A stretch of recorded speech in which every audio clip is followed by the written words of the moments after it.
Welcome. Well, you're at home with Jim and Joy, and you are an important part of our EWTN family. And we are delighted that you have welcomed us into your home. You know, we would love to hear from you. So today, we're taking your questions and your comments. You're watching Monday. It's live. We're here, and we would love to hear from you.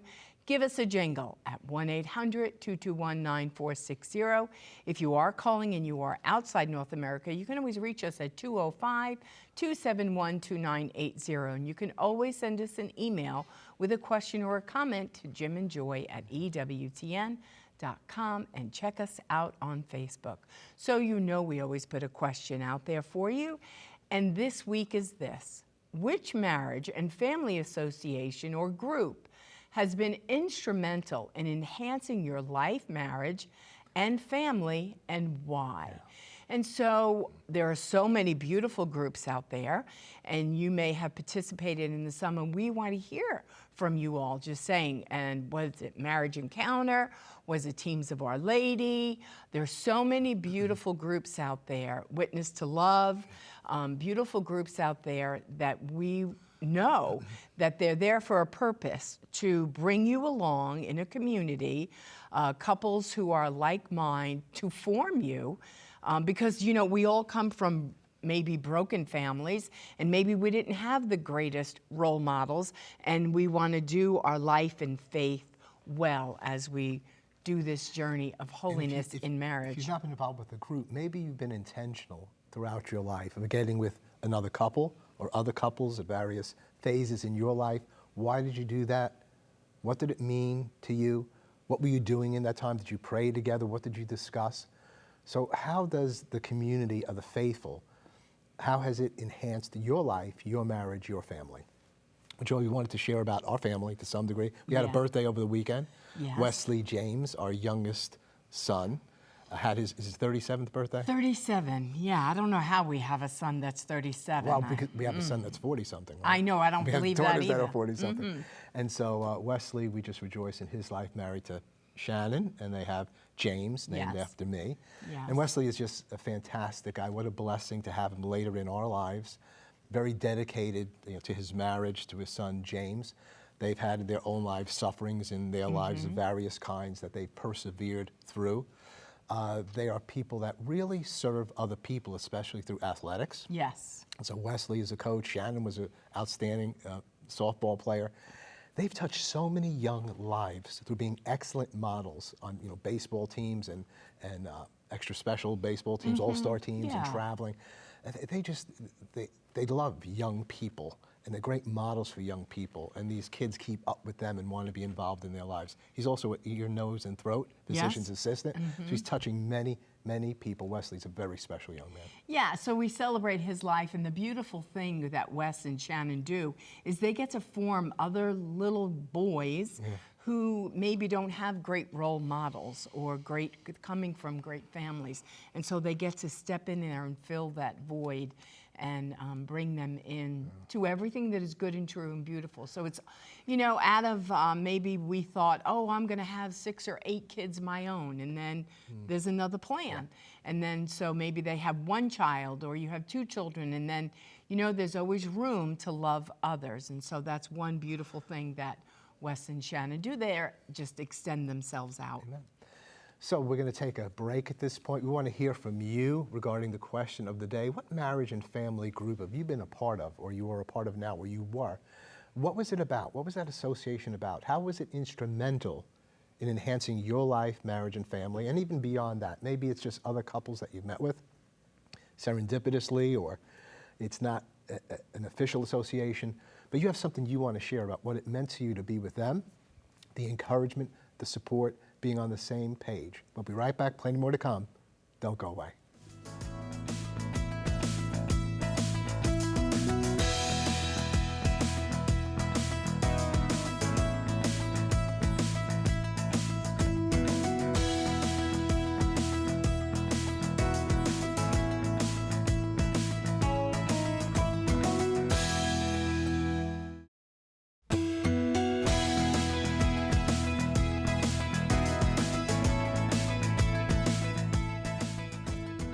Welcome back. Well, remember that we're taking your questions and your comments on our show today. So if you're watching, it's Monday, it's a live broadcast. Please give us a jingle at 1-800-221-9460.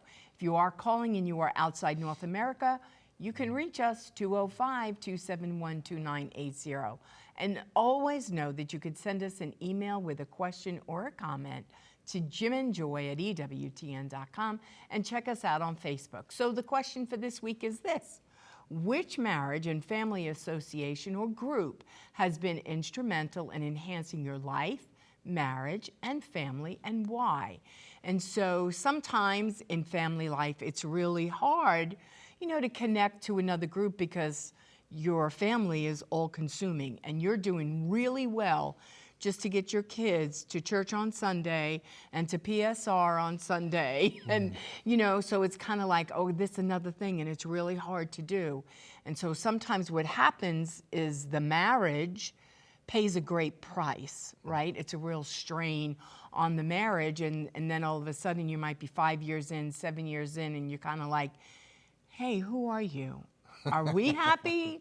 What's going on here? And so it's important that you connect to a group for your marriage's sake. Yes, family life is important, but you have to take care of your marriage because in the end, guess what? All those children, they're just passing through you and they're going to leave you and you're going to be left with your spouse. And you don't want to look at him 55 years later and go, I don't even know who you are anymore, or you're not fun. And so you want to cultivate the marriage and the love all along the way. Yeah, I guess I don't feel too left alone. They keep coming back. Right. They're not Well, they living do, with us. right. But I mean, we got the 17 grandchildren. We got 5 guys playing football. We got 2 playing volleyball. We got 1 playing, and we're involved going every place. They're coming over the house, so it's a good thing, I guess. It is a good thing. Well, we have Ellen on the line. So Ellen, tell us what group has been beneficial if you've been a part of a group, and tell our family all about it. Well, thanks so much. As you were saying, my husband and I were looking for a small group, a ministry that we could do together. That was the big word, together. And something that would help us grow as individuals and also as a couple. So we heard about a group that was starting in our church called Teams of Our Lady. Mm-hmm. And what we liked about it is that it was a small group that we met on a monthly basis with the same couples. And so we started meeting with them on a monthly basis. We shared prayer, our thoughts, and we even have a study topic that we would discuss every month. And what we discovered is through this process, it encouraged us to grow not only as individuals, but more importantly, and we were challenged to do things like pray together, which was brand new to us. Mm-hmm. My husband prayed, I prayed, but we never thought about praying together. So that was, we found that as her call is breaking up. Okay, we're losing that, the guest. But yeah, Teams of Our Lady is absolutely fantastic. And like she was, one comment she made, it was through this group, the affiliation with Teams of Our Lady, that we learned to pray together. Mm-hmm. So how many people are just praying, the wife prays, the husband prays, but we're not praying together? And so this group, and this is what happens in groups sometimes, it facilitates, maybe for the first time, or you praying together. And there's a dynamic there. There's such a power there that we've learned in our own prayer lives that you have a power over me that not even the Pope has or my priest has. I mean, you don't forgive my sins, absolve my sins. They do that. You can't do that. But your prayer as my spouse is so incredibly powerful. We've spoken about this before, especially as regarding demonic power, let me say that. When I feel that sometimes, I try to pray, I might ask a friend to pray. When you pray, bang, it goes. And so we need to learn to pray together. Mm-hmm. Sometimes groups help us to do that. They teach you how to do that, or you see it modeled, and then you start doing it. and what a life improvement it is. Well, and Ellen also said a really important thing. In marriage, in family life, in your own spiritual journey, you might be in a women's Bible study, he might be in a men's prayer group, What are you doing and together? you're journeying in your spiritual lives, but you're doing it separate. Where a marriage group is intentional, and you're saying, we want to do this together. And Ellen articulated that really well. And it's important to do that together because there are many things that you could do as an individual for yourself, which are great and wonderful, and you grow. But to do that together is really important. And I think the great fruit of being in a group like that is the challenge to say, are you praying together as a couple every day? And then to do that, to make an intentional decision to say, we're going to pray together every single day. Now, teams of Our Lady, they gather together monthly, and they have a meal together.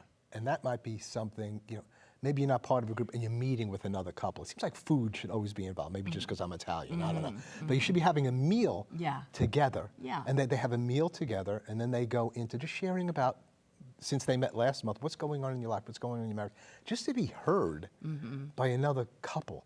And then they circle up, and they pray together. I don't know what they do with the children. Sometimes there's, babysitting, or whatever you're doing. And then I think that they also make a commitment to have a weekly sit down with your spouse. Now that's really helpful, just to sit down and to say, what's our week look like? Where does the Lord fit into all of this? What's happening with our schedule? Isn't that important to just sit down and to do that? And I think they also have that they have to take a retreat once a year. So that's nice to have that upon you. When's the last time you've taken a retreat? Well, family retreats, but to do something with your spouse for a day, 2 days, 3 days, that you go away, or the whole group goes away together and is instructed, or maybe it doesn't go too far. Maybe it's in the diocese. They sit with a priest or somebody that's teaching on marriage in the family. And most of the teams of Our Lady groups have a priest accompanying that group. So there's usually a priest who's also attending the meetings with them, which is always very helpful. Well, we have another caller. This is Christy. Christy, welcome to At Home with Jim and Joy. Your question or your comment? Hi, Jim and Joy. It's good to be with you today. I'm calling from Houston, Texas. I'm a director of family life at Christ the Redeemer Catholic Church in Houston. So I'm responding to the question of the day, and how that I want to share how that witness to love has been a big part of my life, helping to direct my marriage, improve it, and especially the ministry I oversee of preparing couples for marriage at a very large parish. And how that's done, I work with mentor couples. We pair couples that are preparing for marriage. We help them, guide them to select a couple or provide a couple that has a marriage that they admire. And they learn from them, from the experience. And Witness to Love has provided excellent resources to coach the couples and prepare them, meeting with both of them together, so they have a good path to follow. So this all focuses on helping us to, each of us in our own marriage, to live the virtues that God gives us to be the best, the happiest, truest person we can be in our marriage. The virtues we hear about, but we need to learn more about them. Love, and patience. Yeah. So, and it's amazing what I hear, Jim and Joy, from these couples, the way that they build this friendship, this trusted friendship with these couples that they're mentoring for marriage. You can just see it. It's kind of, they almost adopt them like their own children, or they become very close friends. A very strong, trusted relationship builds. Beautiful. Well, that's a beautiful ministry. It's called Witness to Love, where an older couple takes on a younger couple and they journey with them, Right. which is beautiful for both because they're both probably teaching each other. And we all know this. Marriage will make you holy. We need to be selfless. We need to be prayerful.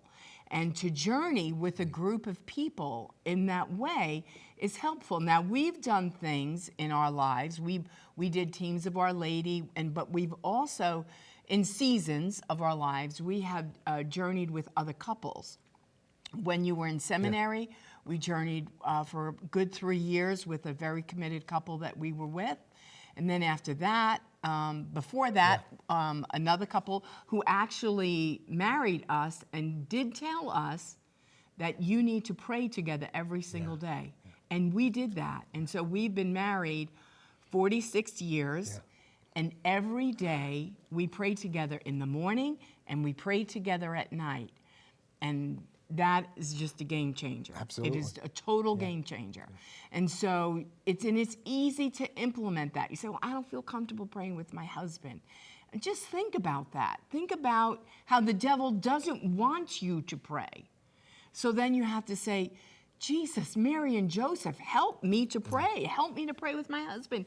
Even if you pray the Lord's Prayer together or you pray a Hail Mary together, pray something together that you do, or bless each other before you go, which is really important. So we heard today from Teams of Our Lady. You could just put in Teams of Our Lady, maybe .org, I don't know, but just put in Teams of Our Lady, search that, and Witness to Love. I think it's witnesstolove.org. We just put in Witness to Love. And again, that ministry is really focusing upon engaged couples. You're getting all the solid teaching of the church, but you're journeying with a mentor couple, an older couple that you select. And you journey with them, and they help you to transition in greater fullness into the church, you know, as a married couple, and you have a married couple doing that with you. So really look up those ministries, be involved with them, or possibly you work in the diocese and maybe implement those two ministries. And then there's always Marriage Encounter, which is great, which there's so you many know that your ministries. sister and your brother-in-law Nino did for many, many years. So there's good resources out there. You don't have to reinvent the wheel. You don't have to recreate another group, but just plug into one and come up alongside of them and journey with them, that you too would be holy. Prayer, community, learning some of the key components. So thanks for your calls. We'll be right back. Plenty more to come. Don't go away.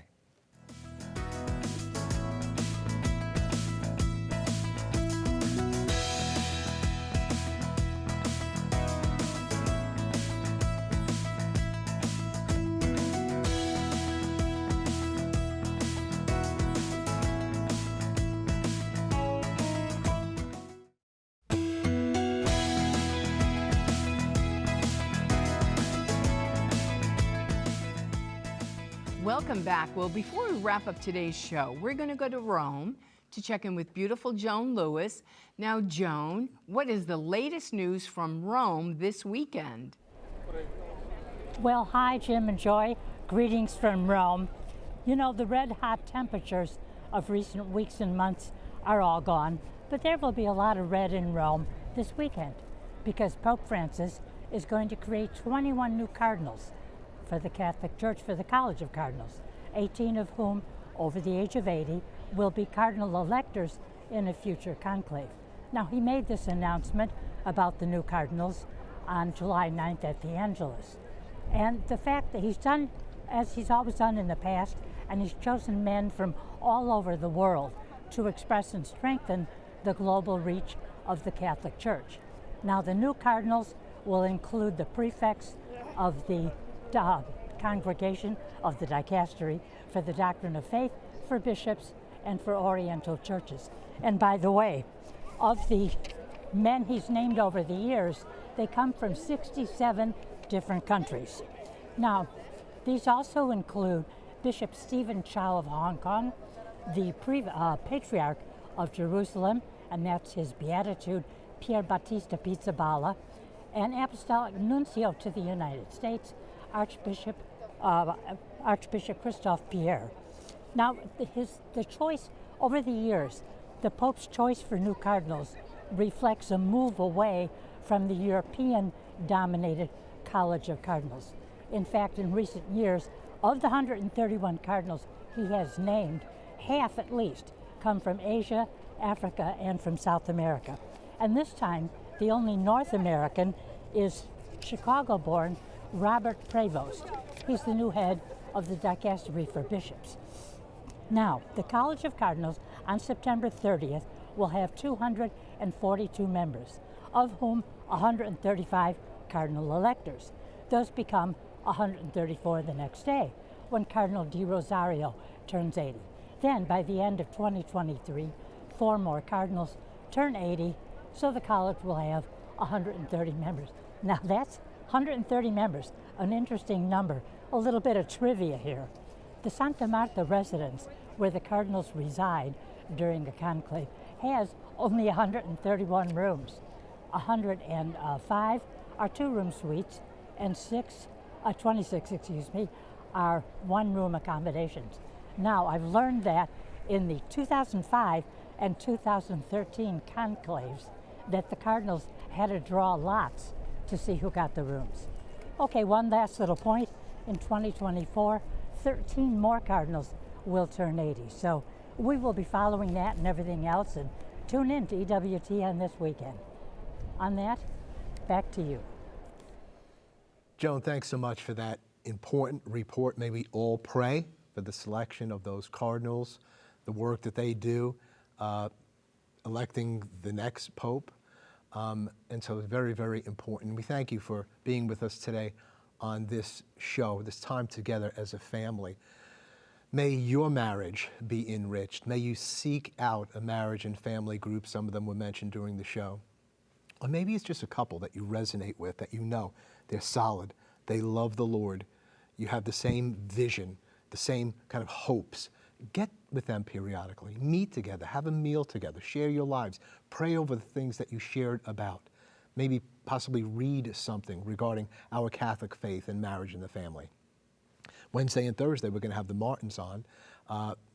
Peter and Teresa Martin. They've written a book called The Rule, and they have discovered some documents that weren't translated into English by John Paul II on marriage and the family. And they're starting small groups out of this book that they've written, out of the documents that John Paul had shared. So today's show has all been about, Lord, renew marriage and the family in this time. It is so under attack, and we need one another to bring us through this time, and not only to bring us through, but to thrive. Life, marriage, and the family will prevail. Keep it on EWTN. Bye now.